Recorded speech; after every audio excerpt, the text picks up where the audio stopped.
It's John Bowden from Rock History Book. Getting over pain, getting over this stuff. There are so many things that have changed the trajectory of our lives. For the better, sometimes for the worse. We talk about musicians who were affected by the big stuff on Rock History Book.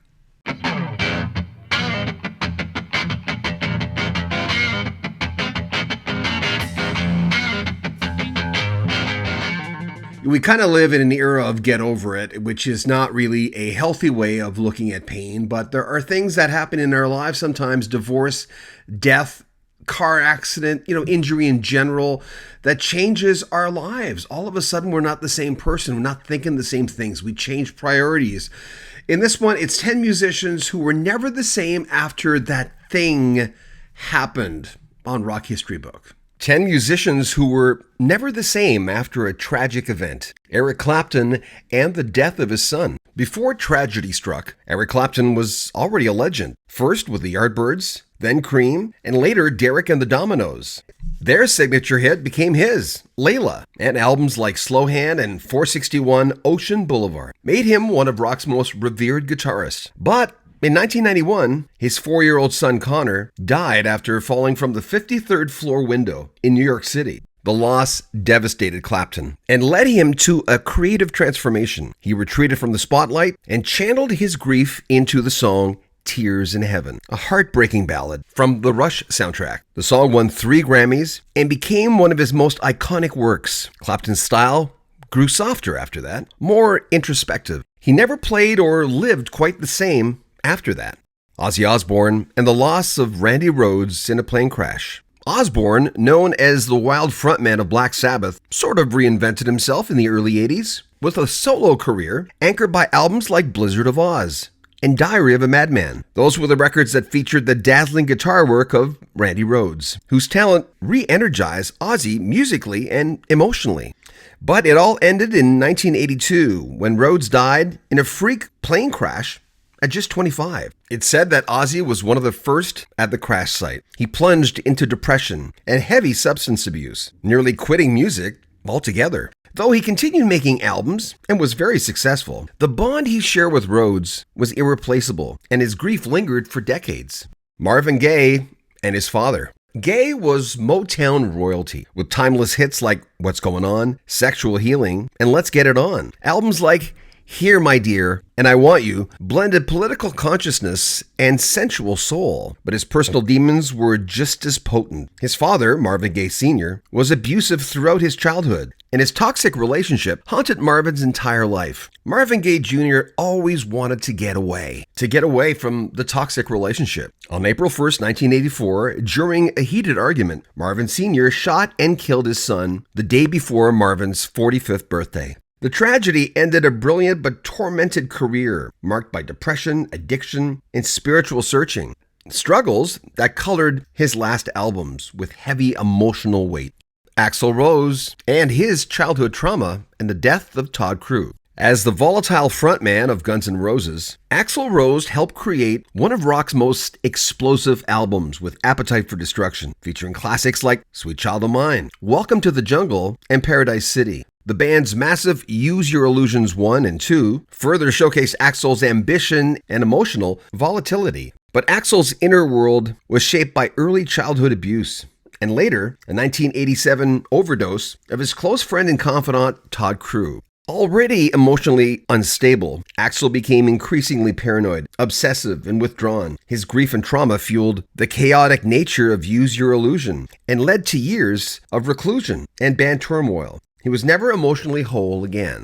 James Taylor and the suicide of his brother. Taylor emerged as a soft-spoken voice of the singer-songwriter era, delivering heartfelt classics like Fire and Rain, Carolina on My Mind, and Sweet Baby James. His 1970 self-titled debut and albums like Mudslide Slim and JT made him a household name. But his gentle exterior masked deep inner battles. In 1993, his older brother Alex, also a musician, died suddenly, with reports suggesting alcohol played a role. The loss compounded Taylor's history of depression and substance abuse. Albums like Hourglass and October Road became a bit darker and more reflective. Though he remained musically active, it's been said he took a lot more time for himself. Chenade OConnor and the death of her son. O'Connor rose to fame with her stunning voice and emotional intensity. Her cover of Prince's Nothing Compares to You became a global phenomenon in 1990, and albums like I Do Not Want What I Haven't Got and Universal Mother cemented her as a fiercely honest artist.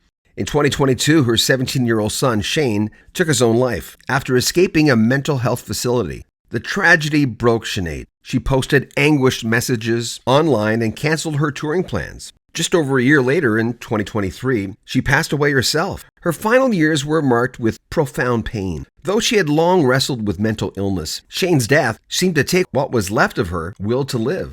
Don Henley and the death of Glenn Frey. As a co-leader of the Eagles, Don Henley crafted anthems like Hotel California, Desperado, and The Long Run. And the albums, like Hotel California, One of These Nights, and their greatest hits, 71 to 75, remain some of the best-selling albums of all time. In 2016, however, Glenn Frey died from complications of rheumatoid arthritis and pneumonia.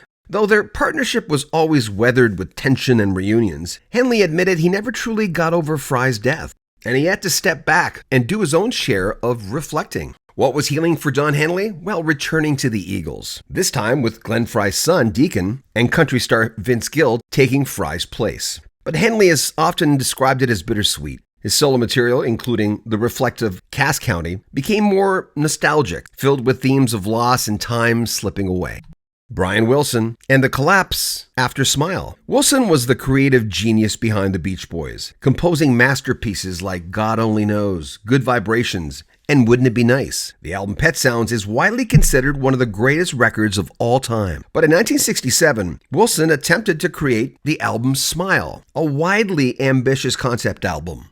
Pressured by the label, sabotaged by internal band tensions, and overwhelming substance abuse and mental illness, Brian suffered a breakdown and shelved the project. He withdrew from performing, lost his voice, and spent years in bed battling schizophrenia and depression. Though he eventually revived Smile decades later, the collapse robbed him of years of creative potential. He was never the same after that, and he passed away in 2025.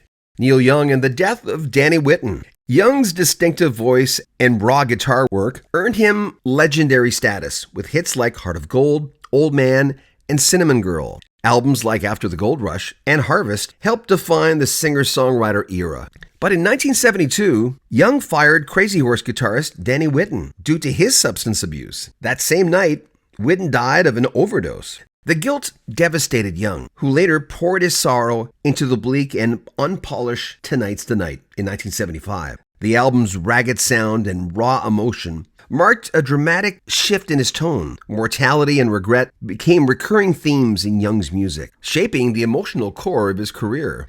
Chester Bennington and Chris Cornell's suicide. Bennington fronted Linkin Park, one of the biggest rock acts of the 2000s. Known for genre-bending hits like In the End, Numb, and Crawling, and albums like Hybrid Theater, made them modern rock icons. In 2017, Chester's close friend Chris Cornell of Soundgarden and Audioslave took his own life. Chester was devastated, performing Hallelujah at his funeral. 2 months later, on what would have been Cornell's birthday, Chester took his own life. His pain had always been in his lyrics, but Cornell's death was the final blow. The tragedy brought Linkin Park's career to a halt and left fans mourning.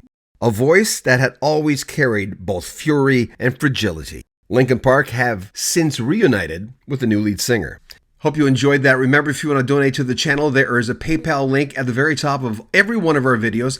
If you join our Patreon right now, you'll get access, get this, to hundreds of clips that have not seen the light of day on YouTube yet. We just haven't put them up. And some of them are just for our Patreon members.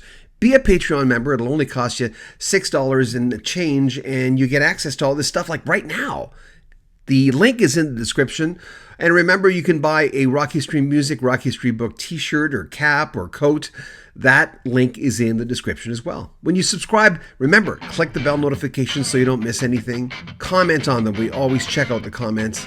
Like them and share them on the specific groups that you love on Facebook. I'm John Bowden. This is Rock History Book. Take care.